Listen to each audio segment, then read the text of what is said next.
Muy buenas tardes, amigas y amigos de Apúntalo. Bienvenidos a un nuevo programa de su programa producido por la Asociación Puertorriqueña de Profesores Universitarios.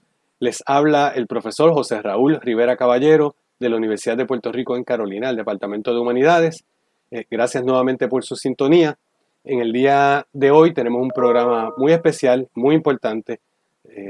Vamos a estar hablando sobre la vacuna del COVID-19, una vacuna que como producto sobre todo de muchos años de desinformación por grupos antivacunas, ha creado mucho temor, ha creado mucha incertidumbre y mucho escepticismo entre la población en Puerto Rico y fuera de Puerto Rico, una reacción que podría poner en peligro la meta que se ha planteado la comunidad científica y la comunidad médica de llegar a una cantidad de la que vamos a estar hablando hoy, cuál es esa cantidad de personas que se puedan vacunar para poderle fin a esta pandemia que nos está golpeando tan duramente a nivel internacional.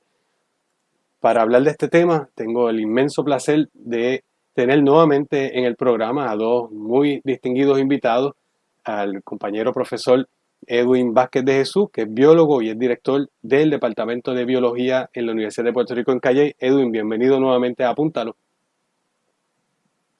Saludos, un placer. Y a la compañera profesora, la doctora Maite Cruz Aponte, que es biomatemática, también del recinto de Calley de la Universidad de Puerto Rico. Maite, bienvenida. Gracias. Y en esta ocasión también tengo el inmenso placer de tener nuevamente al compañero profesor también de la Universidad de Puerto Rico en Calley, el doctor Ángel Rodríguez, que también casualmente es presidente de la Asociación Puertorriqueña de Profesores Universitarios. Ángel, qué bueno que estás aquí con nosotros. Saludos, José Raúl, saludos, Maite, saludos, Edwin. Este programa me parece que va a estar bien interesante. Vamos a tocar parte de lo que es fundamental. Vamos a hablar hasta de las filas esas que están haciendo para vacunarse, así que... Sí, estamos viviendo y eso, fíjate, vamos a comentarlo más tarde, pero yo lo veo como un elemento bien positivo. Sí, también. Bien Sí, yo positivo. también. Dentro de la desgracia de la mala organización, ¿no? Porque significa que hay realmente un deseo de personas que han reconocido la importancia de la vacuna, que es el temor que nos motiva a hacer este tipo de programa. Y es que todavía hay muchas personas que han sido bombardeadas y que están dudando, ¿verdad? Bombardeadas con desinformación. Así que yo preparé una serie de mitos de los que podemos estar comentando, pero es una conversación, ¿verdad? Así que voy a comenzar este programa. Edwin, comienzo contigo lanzando lo primero, una de esas cosas que uno escucha por ahí, ¿verdad? Que vamos a llamarle mitos, sobre el COVID y la vacuna. Y dice así, el COVID fue creado en un laboratorio en China con el propósito de hacer dinero.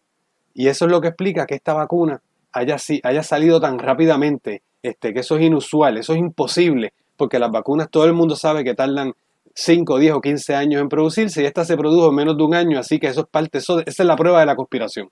¿Qué tú nos dices sobre eso, Edwin? Bueno, primero que nada, recalcar que la vacunación es probablemente el adelanto, el desarrollo más importante de la medicina moderna. Está por encima de los antibióticos y las otras estrategias que tenemos porque es totalmente preventivo. En realidad, la tecnología que se está utilizando para desarrollar estas vacunas, especialmente las que se conocen como vacunas basadas en el ARN mensajero, comenzó a ser establecida en de los 1990 en adelante. Katalin Karikó, una científica húngara que luego estuvo en la Universidad de Pensilvania, fue la que comenzó este proceso. Así que no fue un año, fueron muchos años de desarrollo. Lo que sí aceleró el proceso con respecto a otras vacunas, pues fue el hecho de que la pandemia proveyó un escenario idóneo dentro de la tragedia para probar la vacuna, porque ahora tenemos montones de personas, ¿verdad?, la cual tú podías probarla. Por eso el estudio de la Pfizer tuvo 44,000 sujetos. La mitad fue vacunada la otra mitad fue con un placebo. La de Moderna estuvo por los 30,000 y así por el estilo, y son estudios que siguen. Así que no, es un mito total eso de que se desarrolló de la noche a la mañana, pero que de hecho un año sigue siendo mucho tiempo. O sea, yo preveo que con esta nueva tecnología el tiempo de desarrollo debería ojalá, ¿verdad? Debería cortarse a menos tiempo aún. O sea, Edwin, que el COVID no se creó en un laboratorio. No solamente no se creó en un laboratorio, sino que primero que hay cientos de cepas de coronavirus. Por ejemplo, muchas habitan en murciélagos y en otros mamíferos. Entonces, a los humanos nos afectan o nos infectan 7. De esas 7, 4 causan el 30% del catarro común, y eso se sabe hace años. Y entonces, 3 de ellas son las que causan estos síndromes respiratorios agudos, del cual tenemos el SARS del 2002-2003, el MERS del 2012 y ahora el SARS-CoV-2, que es más patógeno que todos los demás. O sea que, en efecto, no es un virus tampoco reciente, no es un virus reciente en tanto y en cuanto es una cepa que sale de una mutación. Mira, el primero, de una familia de virus. Sí, de hecho, y el primero que fue identificado en la literatura fue para 1931, si no me equivoco. 1931 ya se había identificado el primer coronavirus. Así que esto no sale, es como cuando el pote de Lysol dice por detrás que sirve para atacar o para combatir el coronavirus. La gente dice, mira, ves, ya tienen esto planificado y preparado, porque la ignorancia es atrevida, ¿verdad? Llevamos años con los coronavirus en realidad. Qué bueno que mencionas lo del pote de Lysol, porque yo recuerdo personas en Facebook haber compartido la foto de como decir, mira, esta conspiración es tan secreta que incluso ya Lysol lo sabía y se había preparado para ella. Además que las conspiraciones son una cosa maravillosa porque no hay manera de argumentar en contra. Por eso, Edwin, yo sé que yo te escuché diciendo en otro momento que tú parte de la premisa que el peso de la prueba debe ser para quien plantea la conspiración, no para uno. Pues tú puedes abundar. ¿Qué tú te refieres con eso, Edwin? Bueno, si yo digo que las pirámides fueron construidas por seres extraterrestres, me corresponde a mí demostrar eso. O sea, no te corresponde a ti, al que escucha, demostrar que no, ¿verdad? Porque la evidencia que tenemos ya indica que fueron humanos, ¿verdad? Y los esclavos y todo este rollo de cómo construyeron las pirámides. Así que hay que tener mucho cuidado cuando la gente dice algo, cuando te digan algo, que si la vacuna sirve o no sirve, que si causa esto o lo otro, dile, dame la evidencia. Y aquí la evidencia es evidencia científica, evidencia publicada, ¿verdad? Y peer-reviewed, como decimos, ¿verdad? Cotejada por pares. No porque lo leíste en Facebook o en aquellos periódicos que había antes de México, como Alarma y esos tipos de pseudo-literatura que la gente... Fíjate, es que me parece que hay un fenómeno interesante y es que hay muchas personas que cogen estas cuestiones de conspiración, las agarran y corren con ellas y les encanta porque es fácil, no hay que entender y bueno, hay algo de Hollywood en todo esto. Y es un poco más difícil leerte un artículo y tratar de entender, ¿verdad?, lo que está sucediendo. Y perdóname, José Raúl, ¿verdad? Sí. Solamente como seguimiento, que eso me parece bien importante, porque la gente confunde un grado académico con que en lo que plantea una persona con un grado académico tiene un carácter científico. Es decir, Edwin Vázquez, Maite Cruz, José Raúl Rivera Caballero, Ángel Rodríguez, todos tenemos después de nuestro nombre, o antes el doctor o doctora, o después el PhD, y parten de la premisa de que entonces cualquier cosa que diga Maite o que diga Edwin o que diga Ángel, entonces es de carácter científico, y no es cierto, ¿no? Y yo puedo dar el ejemplo de el secretario de Housing en el gobierno federal, que es neurólogo, me parece. Sí. ¿Cómo es que se llama él? Ben Carson Moreno. Ben Carson, el negro que fue precandidato a la presidencia, que en una manifestación pública dijo que las pirámides las habían hecho los primeros cristianos para guardar trigo. Y las pirámides estaban hechas 3.000 años antes de Cristo. Sí. Y él tiene todas las cualificaciones dentro de un mundo técnico-científico. Sin embargo, eso que está diciendo no tiene ningún elemento científico. Es decir, la cientificidad no se la concede el grado académico que podamos tener, ¿verdad? Nosotros aquí podemos decir, en lugar de hablar de la ciencia, nos podemos sentar a hablar de 1000 disparates y no tiene ningún carácter científico a pesar de nuestros grados académicos. Sí, aunque el grado tiene un peso, si estás hablando de algo sobre lo que has estudiado, has investigado, ¿sabes? Porque yo soy doctor en historia, ¿sabes? Que yo, para estos temas, yo hablo con personas como Edwin y Maite, que son los especialistas, ¿verdad? Que nos dan información, y yo confío en ellos. Yo creo que ese argumento, eso es algo que yo lo quería traer más adelante, lo traigo desde ahora.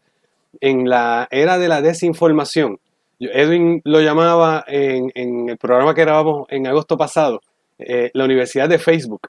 En la era de la desinformación, ¿en quién uno confía? Y es una pregunta que uno se tiene que estar haciendo continuamente, porque cuando yo digo que nos bombardea desinformación es que hay tanta cosa que sale, y uno tiene que aprender a buscar la fuente y a tener pensamiento crítico, que esa es la base misma del pensamiento científico. Yo creo que eso es a lo que te refieres, Ángel. ¿Quién lo Claro. dice? ¿Cuál es la evidencia? ¿Cómo se sostiene? Y no es algo que lo que yo quiero creer, porque el enemigo más grande de eso es que sale información que confirma información en la que yo quiero creer, y yo voy a creer en eso. Esa es la base de la teoría de la conspiración. Yo estoy seguro que estas farmacéuticas son diabólicas, y hacen lo que sea, y yo cualquier cosa que me digan negativo de ellas lo voy a creer, porque son tan malas que yo lo voy a creer y no necesito ninguna evidencia, ¿verdad? Pues, y ese es el enemigo de la ciencia. Sí. Si me permite, hay personas que ya no hay manera de sacarlas de esa manera de pensar. O sea, hay personas con las cuales no vale la pena tratar de convencerlas, porque no se trata de eso. En esta campaña que tenemos de educar, para mí lo más importante es educar a los que están dudando, ¿verdad? Los que están en el medio, que están escuchando distintas voces. Porque hay personas que tú le puedes traer la evidencia frente a ellos y simplemente, y esto ha sido documentado, tienen una actitud cuasi religiosa con el asunto de la vacunación o la antivacunación. Así que yo personalmente, pues, nuevamente, no pierdo el tiempo con personas que son fanáticas, sino que me gusta traer este tema para las personas que están ahí en el medio, en la guardarraya, dudando y viendo hacia dónde se mueven. Pues, sí, era una cosa... Ajá. Sí. Maite, por favor, sí. Sí, es una cosa de que en principio de la pandemia yo estaba ahí, como uno dice, peleando en Facebook con la gente y con la desinformación y toda la cosa. Ya no peleo tanto, ¿verdad? No pierdo mucho mi tiempo en eso, sino que solamente le digo, dime dónde fue publicado, dime cuál es la evidencia, y de ahí ya no te hablan más porque no la tienen. Así que ahora, en vez de pelear, le digo como que muéstrame el artículo. Mira, Maite, yo te iba a preguntar precisamente, ¿verdad? Porque me parece bien interesante, porque en muchas ocasiones escuchamos incluso del gobierno federal, el presidente de ustedes, Donald Trump, hablando de la inmunidad de rebaño, que entonces se retoma esta conversación con respecto a las vacunas. Dos cosas. Uno, que nos expliques qué es eso de inmunidad de rebaño. Dos, si eso se puede conseguir si las vacunas con que mucha gente se contagie, que fue uno de los planes que se lanzaron desde el gobierno de Trump en un momento dado, ¿verdad? Te estoy dando ese pie forzado para que nos expliques un poquito de eso, Maite. Y que Maite, perdona, y que en Estados Unidos, pero en Suecia se trató. ¿Y cuáles fueron las consecuencias también en países donde trataron de conseguir la inmunidad de rebaño sin la vacuna? Y Brasil, sí. Exacto, sí. Sí, una de las cosas que al principio se habló, ¿verdad? Y yo tuve un tirijala con un profesor de Mayagüez sobre que él decía que vamos a dejar que esto corra y que tengamos la inmunidad de rebaño. La inmunidad de rebaño no es algo que se puede obtener instantáneamente, ¿verdad? Y de la única forma que lo podemos tener seguro, ¿verdad? Desde salvar vidas es mediante la vacunación. La vacunación te da esa inmunidad. Se está hablando, ¿verdad?, que entre el 70 y el 75% de la población se tiene que vacunar, tiene que tener esa inmunidad para entonces proteger a los demás.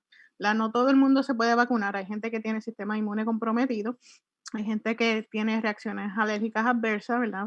Gente que tiene reacciones al huevo y entonces no se pueden vacunar. Y tener esa inmunidad de rebaño lo que hace es que crea como si fueran circulitos para proteger a esas personas que no se pueden vacunar, ¿verdad? Para entonces cortar esas líneas de transmisión que no sean súper cerca, para que entonces esas personas no se enfermen. Así que es importante, ¿verdad?, que la gente se vacune para eso, ¿verdad? La vacunación es la única forma que se ha comprobado que erradica enfermedades en la población, ¿verdad? Por ejemplo, si se contagiaba el 80% de la población, además que aumenta considerablemente el número de muertes, ¿verdad? Una cuestión aritmética. El precio a pagar. Se muere el 2% de los que se enferman, pues si se enferman 2 millones, pues va a morir más gente que si se enferman 10. Pero no se conseguiría la inmunidad de rebaño de esa manera, porque eso es parte de las cosas que se han dicho, te pregunto, ¿no? No necesariamente, ¿verdad? Además de que hay reacciones adversas al virus, la gente que se ha contagiado no necesariamente se va a recuperar al 100%.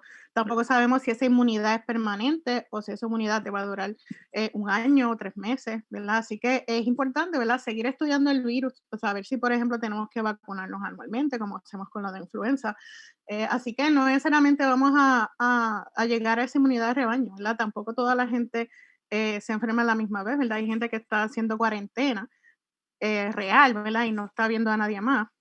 Así que no vamos a llegar a ese 80% de gente que se va a enfermar, además de que si se enferma el 80% de la población a la misma vez, el sistema de salud se va a saturar y vamos a tener que entonces empezar a decidir quién vive, quién muere, a quién le pongo un respirador o no, ¿verdad? Que fue lo que pasó en Italia al principio. Me gustaría añadir algo a lo que dice Maite, y es el hecho de que también la inmunidad de rebaño provee una especie de muro de contención para el virus, porque mientras el virus se siga propagando, aumenta la probabilidad de que acumule mutaciones. Y la mayoría de estas mutaciones van a ser dañinas para el mismo virus, ¿verdad? Son malas para el virus, pero algunas pueden ser lo que llamamos mutaciones positivas, que pueden aumentar entonces su patogenicidad.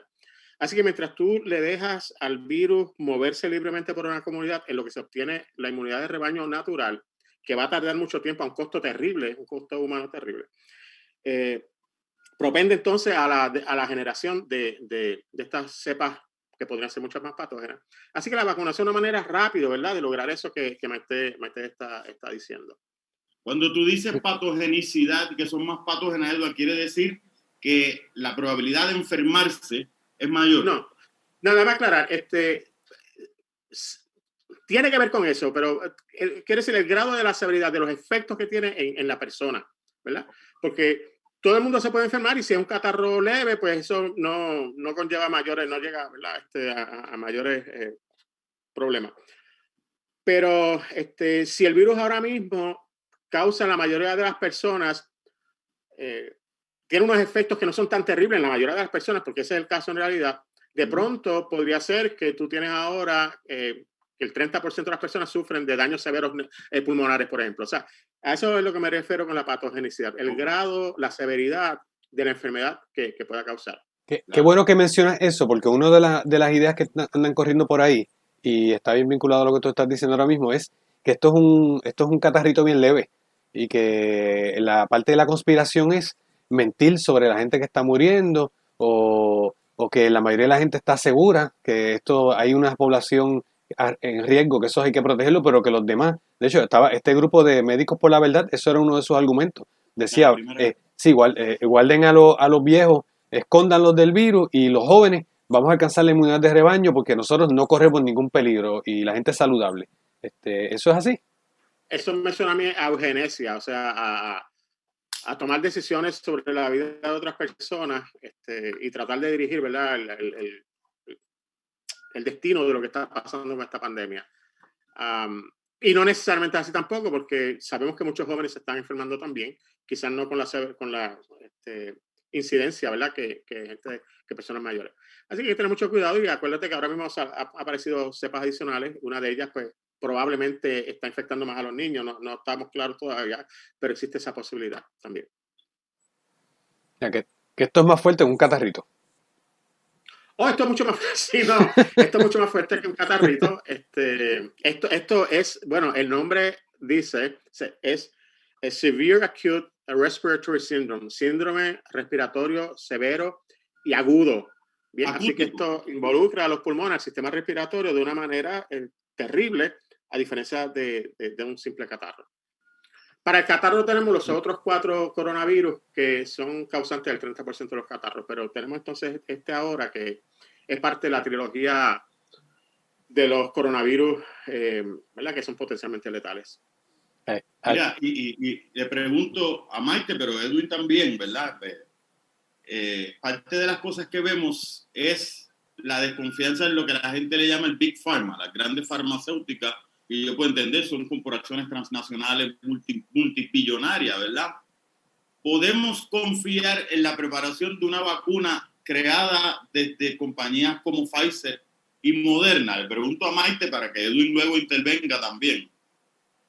Yo creo que sí, porque lleva mucho tiempo, ellos no van a arriesgar su reputación, su compañía en crear algo que no funciona o en crear algo que sea adverso, ¿verdad? Por eso es que tienen las pruebas, por eso es que están todas estas fases.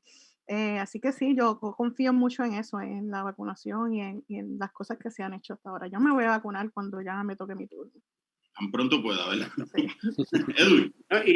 Y además de lo que llamamos Big Pharma, pues yo voy a usar el término Small Pharma. O sea, hay un montón de compañías pequeñas que si Big Pharma no lo hace, lo van a hacer ellas. De hecho, la compañía que se unió a la Pfizer BioNTech es una compañía relativamente pequeña. Entonces, esta Pfizer es una compañía multibillonaria, bien, no necesita de esto para... Y vendrán otras enfermedades y ellos lo saben, o sea, no necesitan crear una enfermedad para hacerse rico ni nada por el estilo. Claro, mira, Y Ángel, déjame, hay una que yo sepa, usted, a lo mejor hay otras y ustedes saben, por lo menos la vacuna rusa no es una iniciativa privada, ¿verdad? O no totalmente. La Sputnik V es parte de lo que quedaba en la estructura del gobierno. O sea, que también hay gobiernos que se han involucrado en crear vacunas. Como la soberana en Cuba también. O la soberana, exactamente. Sí, sí. Mira, bueno, la misma de Moderna tuvo una gran aportación económica, ¿verdad? Del gobierno federal. Claro. El gobierno federal, sí. Y que no se puede perder de perspectiva los grants que surgen del gobierno federal para la investigación, se destacó mucho dinero. Y además, y esta parte lo digo yo acá pensando como sociólogo, economista político, dentro del proceso de la compra y venta de capital, que es como funcionan compañías que son públicas en el sentido de vender sus acciones, ¿verdad? Se le llama irse público en el sentido de vender sus acciones. Es fundamental el prestigio de la institución. Por ejemplo, si Pfizer en este momento, esta vacuna no funciona, las acciones de Pfizer caen de manera dramática. Si la vacuna funciona, las acciones aumentan. Es decir, que no solamente podemos ver o debemos ver lo que se genera por la venta de la vacuna, sino lo que se genera por la venta de compra y venta de las acciones, que son un elemento fundamental en compañías, corporaciones públicas como son estas, corporaciones públicas en el sentido de la venta y compra de acciones. Y lo mismo desaparece por cualquier error. ¿Te acuerdas? Enron, aquella compañía súper billonaria, y desapareció. O sea, por eso mismo, por error. Eran pillos también, aquellos. Sí. Sí. Miren, y hablando del deseo de hacer dinero, ¿verdad? Y y lo que se hace por hacer dinero en la producción de medicamentos, hay un mito que anda por ahí también corriendo, que es que la vacuna esta del COVID, algunas de ellas, la de Moderna, y me parece que la de Pfizer también, vi alguien que posteó que era lo mismo, que tiene entre sus ingredientes células de fetos abortados, de líneas celulares, la MRC5 y la A549, que eso es una cosa terrible, ¿no? Que han usado ese material de un feto abortado y eso es lo que te quieren inyectar. Que hay de cierto traje. No, nada. Estas vacunas de ARN son de lo más limpio, se puede usar ese término, que ha habido en términos del desarrollo de vacunas. Simplemente tienen esta molécula de ARN que tiene la información para formar una proteína que va a ser reconocida por nuestro cuerpo como enemiga. Es como estos afiches que tiene la policía que dice se busca. Y entonces tú sabes con el enemigo. Así que en esencia lo que estamos haciendo es enseñándole al sistema inmune, mira, cuando tú veas a o a alguien que tenga esto, tú me lo acabas, o sea, tú lo destruyes. Y eso es lo que hace la vacuna de Moderna y de Pfizer. Así que estas son vacunas que tienen una molécula de RNA producida sintéticamente y que tiene una capa de lípidos con unas sales y sacarosa para poder inyectarla. O sea que, nada, lo que sí tengo que decir es que algunas vacunas fueron probadas con células, lo que llamamos líneas celulares, ¿bien? Líneas celulares que incluyen las líneas de una que se llama HeLa y otras líneas. Entonces, algunas de las líneas celulares al principio se derivaron de embriones o de fetos que fueron abortados. Entonces, lo que hicieron fue que cogían no es que usaron un feto, es que cogían una célula fetal y entonces tú la cultivas por generaciones y por años y años. Así que tú lo que tienes ahora no son células de un feto, son células derivadas de. Y eso es una práctica común en la biología celular y en la biología. Por ejemplo, las células HeLa, que fueron sacadas de una mujer negra, pobre, Henrietta Lacks, en los años 1950 en Johns Hopkins, sin su consentimiento ni conocimiento. Ella después murió de ese cáncer. Son células que se usaron muchísimo y la Big Pharma la usó. Yo las usé en el curso cuando estaba haciendo mis estudios graduados. No sabíamos todo el trasfondo que había. Pero es una práctica común. Ahora, lo que se estaba haciendo con estas líneas celulares no era usando... O sea, la gente cree por ahí que ha cogido un feto y han cogido las células de ese feto y lo están utilizando para hacer experimentos. No es eso. De cualquier manera, las células, los experimentos que han resultado en el desarrollo de estas vacunas no han utilizado ese tipo de células. Mira, Maite, a mí me parece bien interesante las cosas que tú haces académicamente, ¿verdad? Que para que la gente que nos está oyendo, una cosa que tenemos buena en Calle es que como norma general tenemos una gente que nos comunicamos y por lo menos hablamos de cosas que están haciendo otra gente y preguntamos. Yo escuché a Edwin en la radio, lo llamé, le escribí: Edwin, te estaba escuchando, Maite, le consulto, Maite, ¿qué tú opinas de esto que estoy averiguando en este momento, verdad? Pero eso quiere decir que este proceso de cómo se dan las epidemias, cómo se convierten en pandemias y todo es parte de lo que tú haces, que yo recuerdo que tú escribías en un momento dado que aparte de lo problemático de la pandemia, como académica, era una cosa interesantísima poder vivir las cosas que habías estado estudiando. ¿Tú me puedes hablar de qué efectos han tenido históricamente las vacunas? Porque parte de eso es, ¿verdad? Había un tipo que decía que las vacunas causaban el autismo, que ese tipo está totalmente desacreditado en la academia a nivel mundial, dicho sea de paso, pero eso es uno de los ejemplos. ¿Qué ventajas, qué cosas han creado las vacunas en términos de lo que han sido las epidemias y las pandemias, Maite? Maite, le añado un elemento.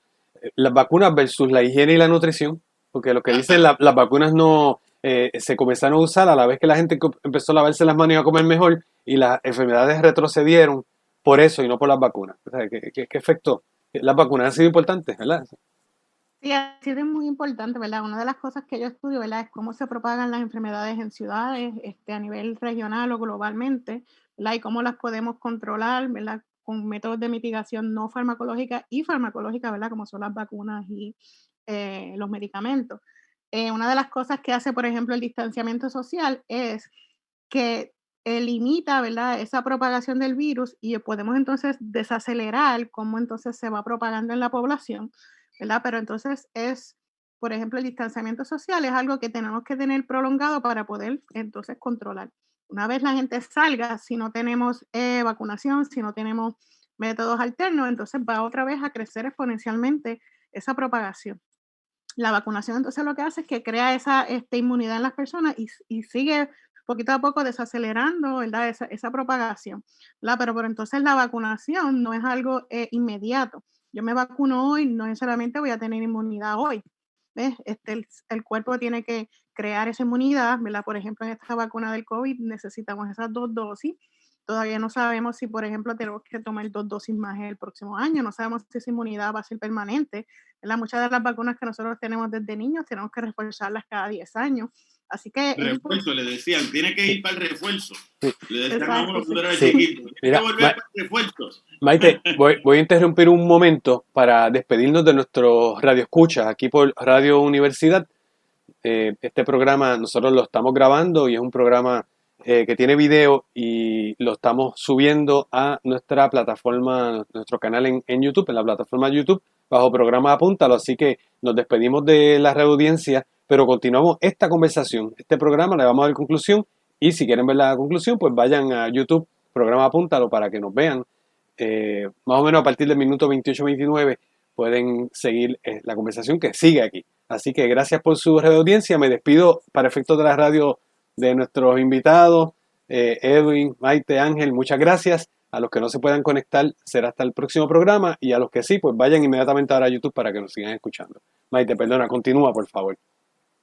Sí, perdí la línea. Ok, entonces, pues muchas veces tenemos que seguir utilizando diferentes métodos de mitigación para entonces poder atacar el problema, ¿verdad? Por ejemplo, la última pandemia del 2009, todo el mundo estaba alterado porque era una influenza, nadie sabía si era, por ejemplo, la influenza aviar, que es 60% letal en los seres humanos, y todavía estamos esperando que esa mutación se haga para que entonces sea comunicable de persona a persona.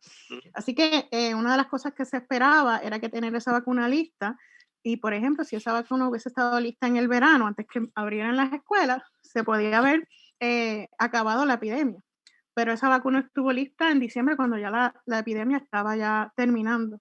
Así que sí tenemos que seguir poniendo en práctica diferentes métodos de mitigación, farmacológicos y no farmacológicos. En el caso del COVID-19 era importante tener esos no farmacológicos porque no sabíamos qué estaba pasando. No sabíamos, por ejemplo, no teníamos medicamentos disponibles para entonces mitigar. No teníamos el espacio para tener estas cuarentenas, ¿verdad? Y una de las cosas importantes es, por ejemplo, cuando el ébola, que es bastante letal, es entre 60 y 70% letal, automáticamente se hizo cuarentena, se hizo rastreo de casos, ¿verdad? Y por ejemplo en Estados Unidos, no recuerdo si fue en el 2014, hubo 11 casos de ébola, de los cuales se aislaron todos esos casos, 6 se enfermaron y solamente una persona murió, pero no se creó una pandemia global porque se atacó el problema rápidamente.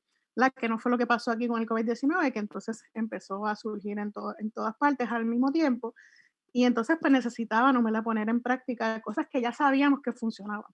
Pero entonces crean estas teorías de conspiración, que no me quiero poner la mascarilla porque me quieren controlar, y, ¿verdad? Y eso más tiene que ver con las personas que están llevando la información, ¿verdad? Con los gobernantes, si ellos no educan a la población y lo que le dicen es, no necesitamos las mascarillas, esto es fácil, esto es un flu, esto se va a ir rápido, ¿verdad? Entonces la gente con el fanatismo, ¿verdad?, político también, pues no hacen caso a lo que tienen que hacer para poder ayudar, ¿verdad?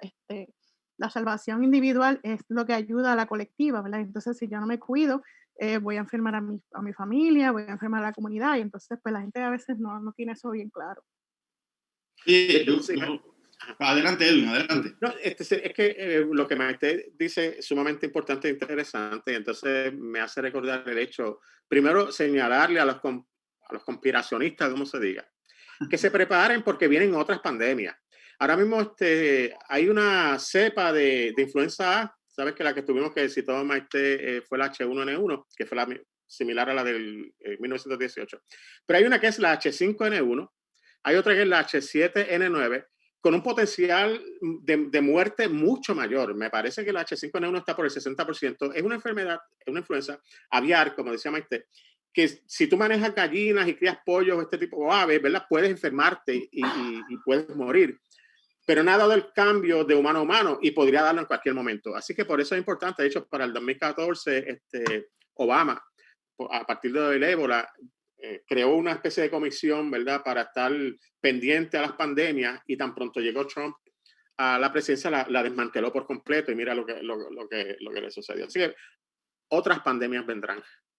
Y el índice de letalidad, de cualquier modo, el índice de letalidad para la gente que nos está escuchando y que nos está viendo, es de cada 100 personas, si él dice 65%, es de cada 100 personas que se contagien, 65 van a morir. A modo de ejemplo, el índice de letalidad generalizado del COVID-19 es cerca del 2%.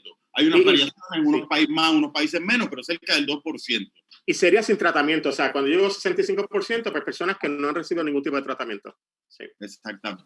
Sí, es interesante que, déjame hacer este comentario rapidito, Ángel, antes que hagas tu pregunta, que me parece que es interesante que Edwin mencione lo de que vendrán otras pandemias, pero yo lo pongo en el contexto también de las teorías de los conspiracionistas, porque uno de los argumentos, y ahorita voy a traer uno de los mitos con Bill Gates que andan por ahí, uno de las, entre comillas, evidencias que fundamentan algunas de estas teorías, es que personas vinculadas a iniciativas de prepararnos para futuras pandemias, hablaban de esta misma posibilidad de futuras pandemias, gente como Bill Gates, que no es médico, ¿verdad?, pero que ha estado involucrado en alguna iniciativa, y eso se ha visto como una evidencia de que, mira, él dijo que había una pandemia porque la estaba preparando él mismo. O sea, que lo que quiero decir es que yo sé que Edwin lo presenta como un elemento bien importante, pero eso que tú presentas como la prueba de que te equivocas, para los conspiracionistas es la evidencia de que quizás tú eres parte del complot. Tú estás diciendo que él en su laboratorio está preparando una pandemia también. Sí. Ángel, tú tenías una...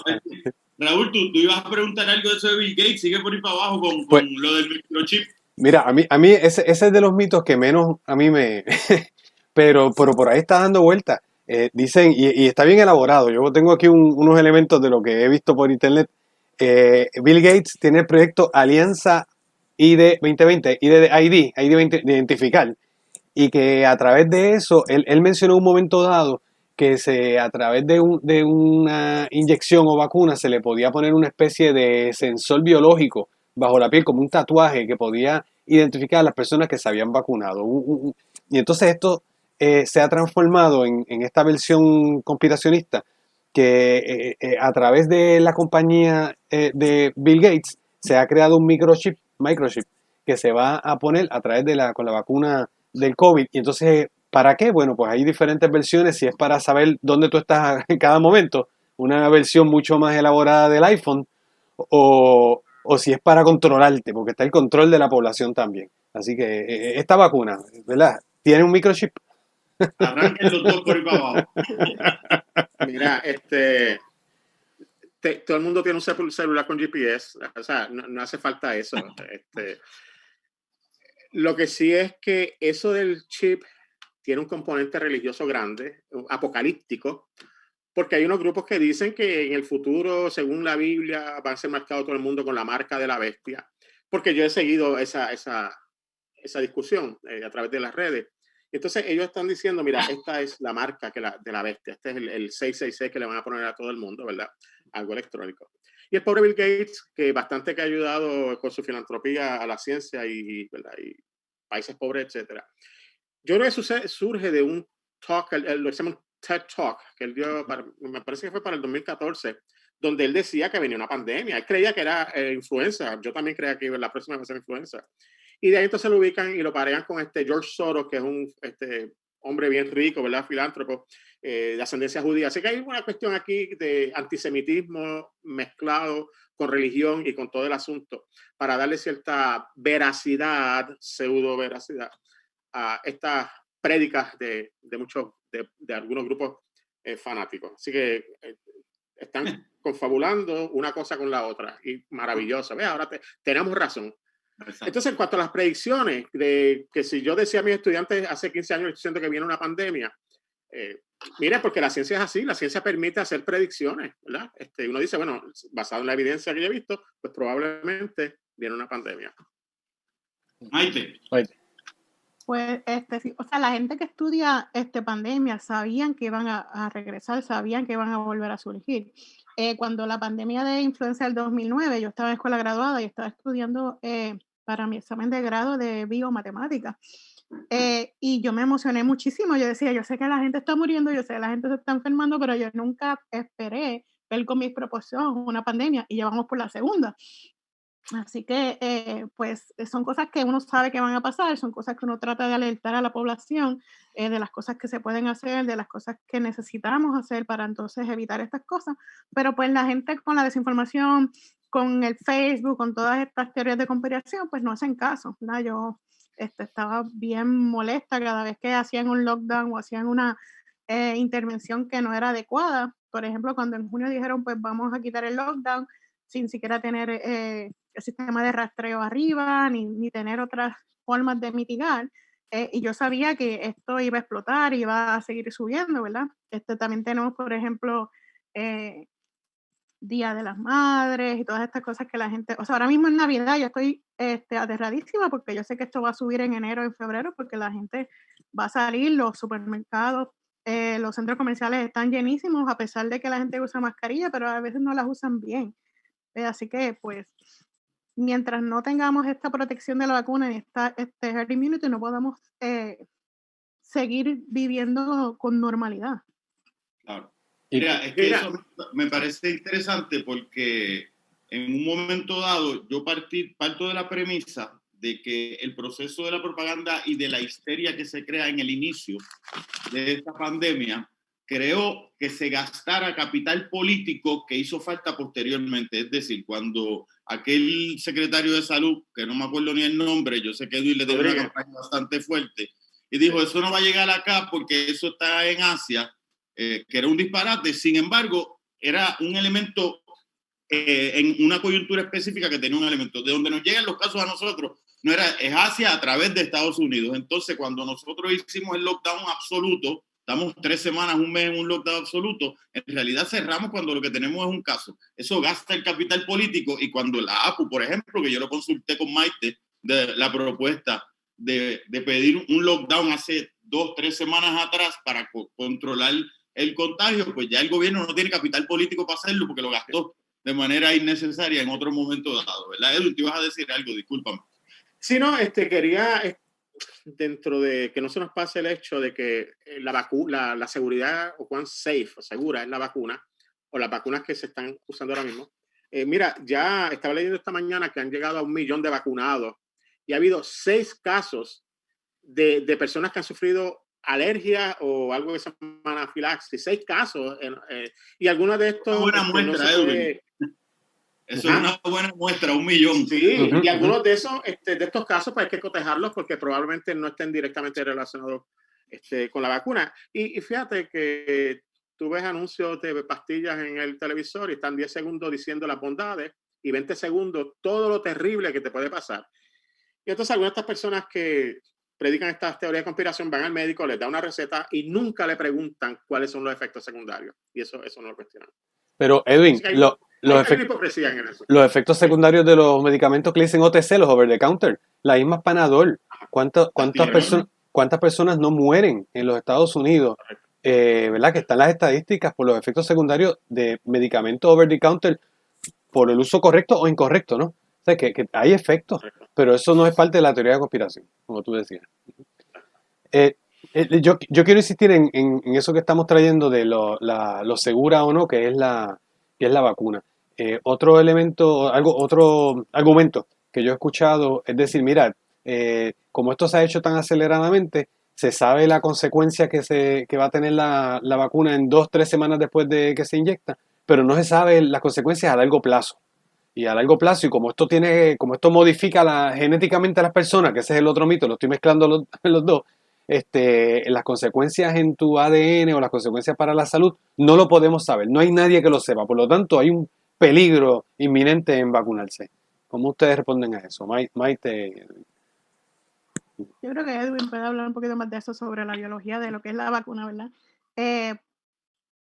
Para eso es que se hacen estudios y se hacen todas estas fases, ¿verdad? Yo no creo que tenga problemas adversos mayor de que te duele el brazo, que se te ponga rojo, ¿verdad? Uno de los titulares de Metro fue, alguien tuvo una reacción adversa y es que se le puso rojito el brazo o algo así. Es como que, pues yo me puse la de influenza y tuve una semana que el brazo me dolía, pero nada más.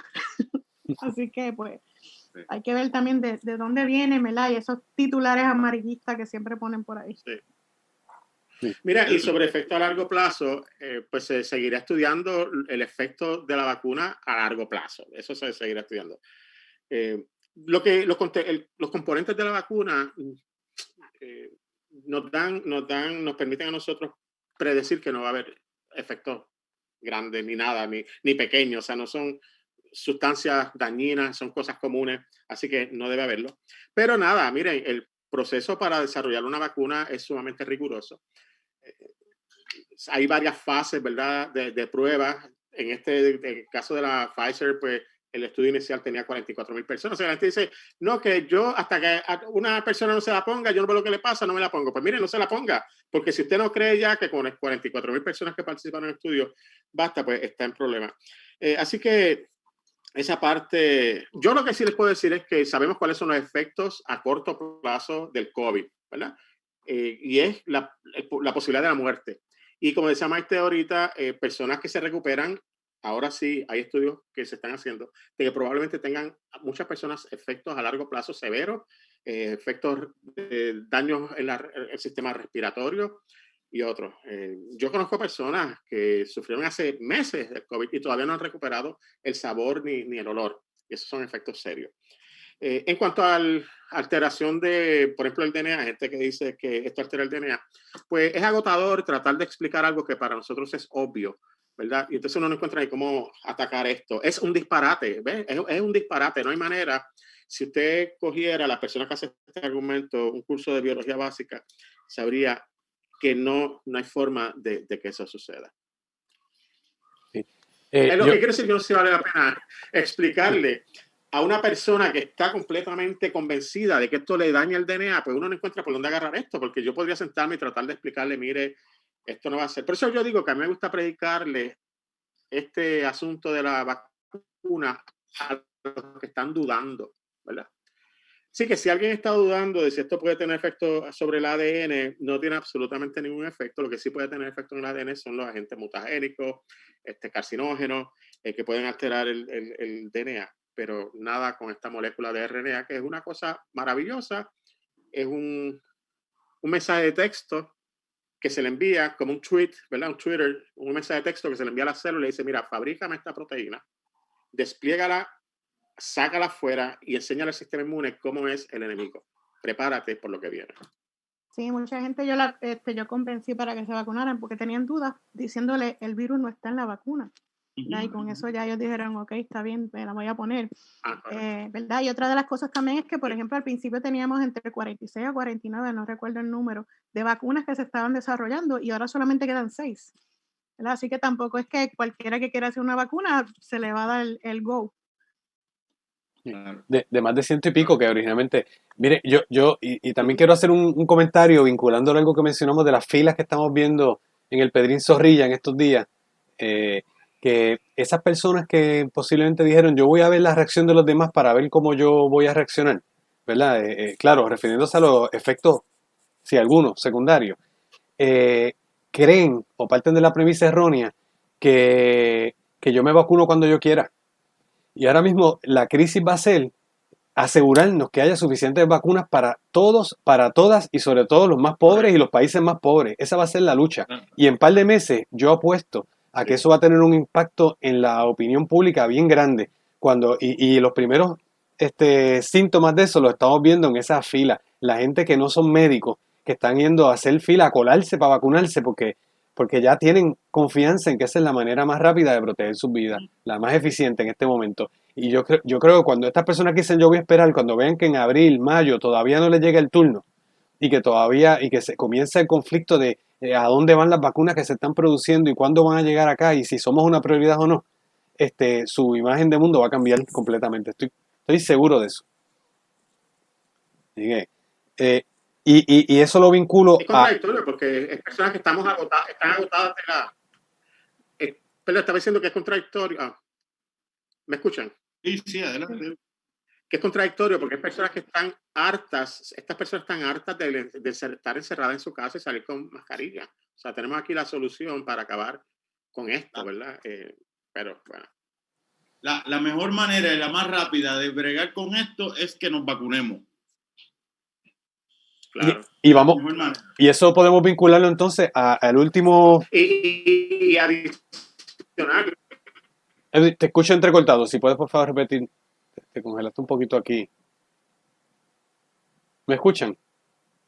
Sí, te escuchamos. Sí, ahora sí. Alguna nube. No adicional a esto, el hecho de que el virus sigue mutando, ¿verdad? No muta tanto como, digamos, los del flu, etcétera, pero sigue mutando y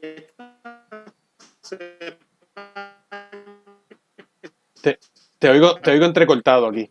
No sé si ustedes lo escuchan bien. Pero no como un video de Tito el Bambino, ¿verdad?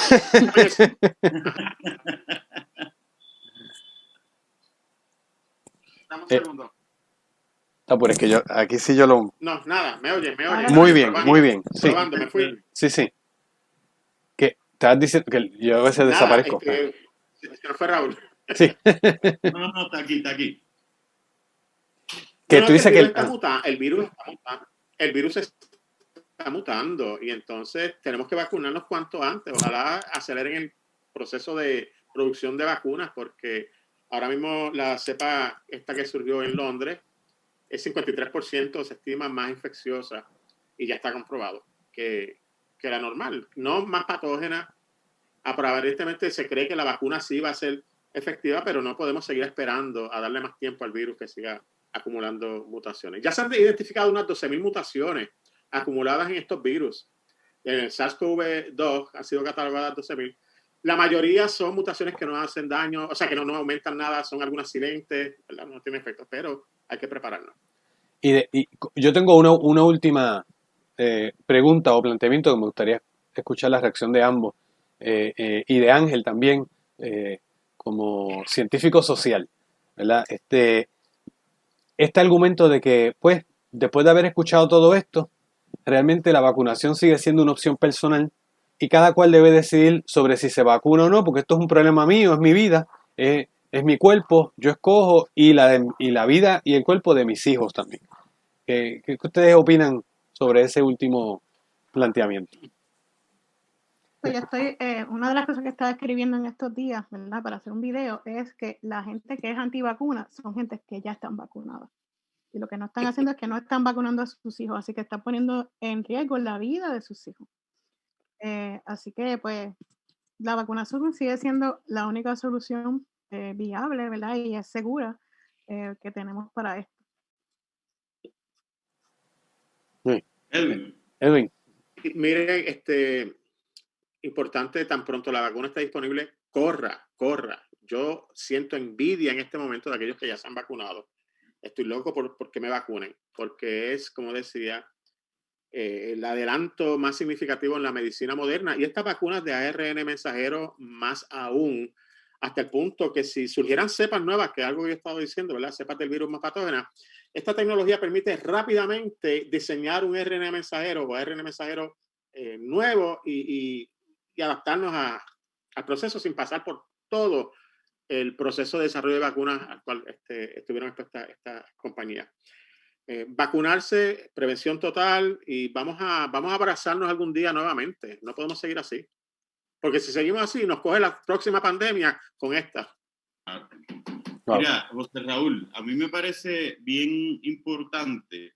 Hay unas poblaciones, tanto en Puerto Rico como en los Estados Unidos, que han tenido una desconfianza histórica en los procesos médicos y con muchas ocasiones con mucha razón.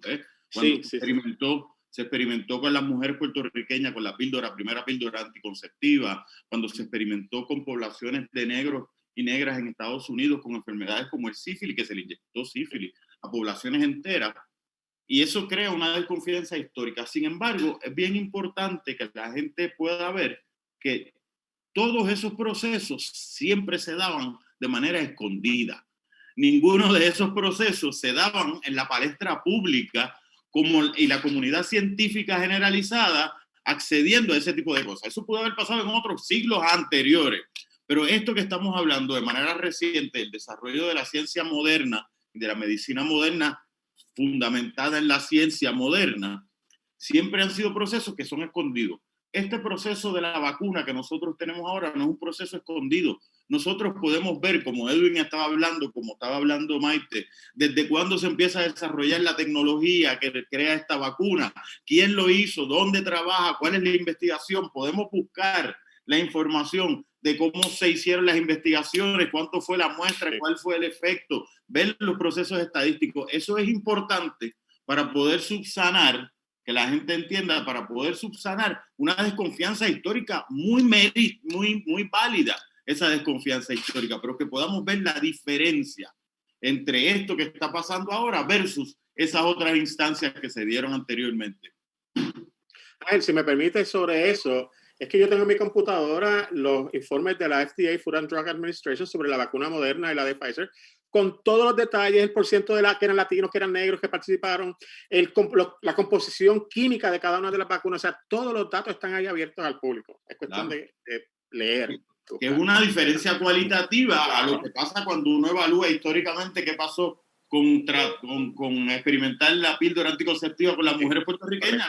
No estaba este tipo de información accesible. Sí, yo le añadiría que a la luz de toda esta información que ustedes traen, para mí quedan, y lo digo de manera tajante, solamente dos razones por las cuales alguien no se vacunaría, excluyendo a aquellos que evidentemente por razones médicas no pueden, o es ignorancia o es egoísmo, ¿verdad? Y se hace desde el privilegio, como decía Maite, porque es fácil, yo recuerdo, le añado este elemento histórico, ¿no? La lucha por el acceso a las vacunas es una reivindicación de los pueblos más oprimidos y de los países más pobres, y que es un logro porque es el privilegio de los ricos o de los países ricos, ¿no? Y que se vire la tortilla es producto de unas personas que desconocen su historia y que parten del privilegio, ¿verdad? Pues como decía Maite, los que están vacunados, que pueden hablar de que no se vacunen otros, porque ellos sí, son producto de toda una generación que no vivió unas tragedias que se pudieron haber vivido o que se dejaron de vivir gracias a la vacunación.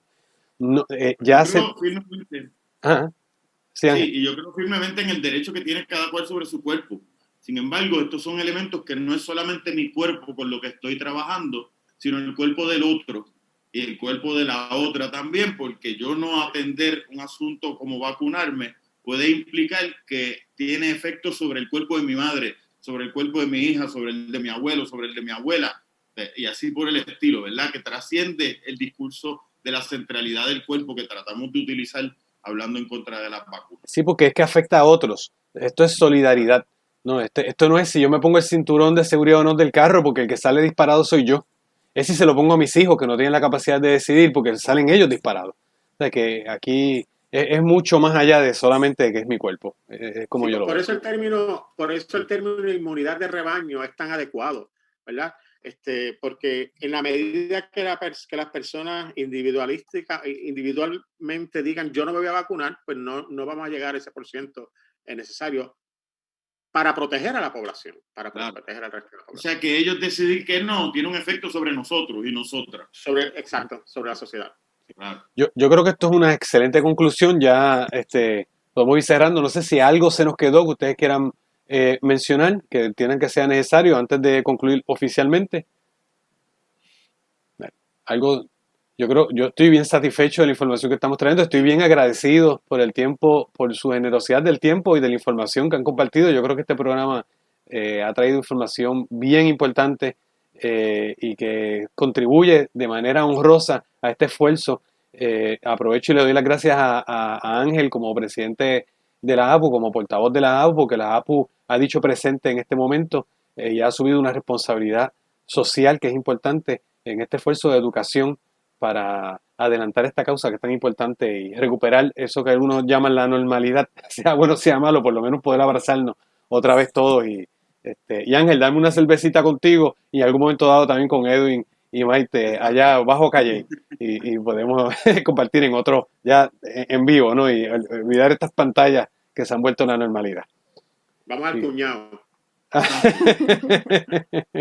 Ángel me decía que la UPR Calle era de los mejores recintos porque tenía lugares de convivencia social muy, muy cerca de sus portones. Muy cercano. Sí.